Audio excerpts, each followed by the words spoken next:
જો કોઈ પતિ છૂટાછેડા કે અલગ થયા બાદ પોતાની પત્ની અને બાળકના ભરણ પોષણના પૈસા ન ચૂકવે તો શું થાય? સુપ્રીમ કોર્ટે આ મુદ્દે એક એવો ચુકાદો આપ્યો છે જે દરેક પરિણીત વ્યક્તિએ જાણવું જોઈએ. તાજેતરમાં ભારતીય સુપ્રીમ કોર્ટે એક પતિને કંપનીને જ સીધો આદેશ આપી દીધો કે તેઓ દર મહિને તે વ્યક્તિના પગારમાંથી 25,000 રૂપિયા કાપીને સીધા જ તેની પત્નીના બેંક ખાતામાં RTGS દ્વારા જમા કરાવે. પણ કોર્ટે આવું કડક પગલું લીધું કેમ? ચાલો તેની વાત કરીએ. તો વાત એમ છે કે એક વ્યક્તિ 2022થી પોતાની પત્નીથી અલગ રહેતો હતો અને તેને 4 વર્ષની દીકરી પણ છે.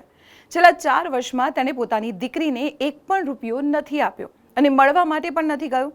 મેજિસ્ટ્રેટ કોર્ટે ભરણપોષણનો આદેશ આપ્યો હતો, તેણે છતાં પણ પૈસા ન ચૂકવ્યા અને 1.38 લાખ રૂપિયાનું દેવું પણ કરી દીધું.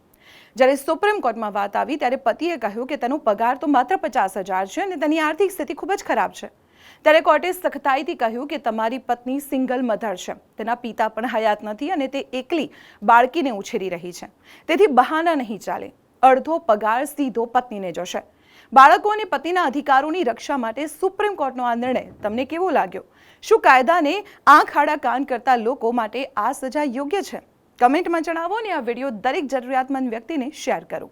આવી જ મહત્વની ઇન્ફોર્મેશન માટે જોતા રહો સંદેશ ડિજિટલ.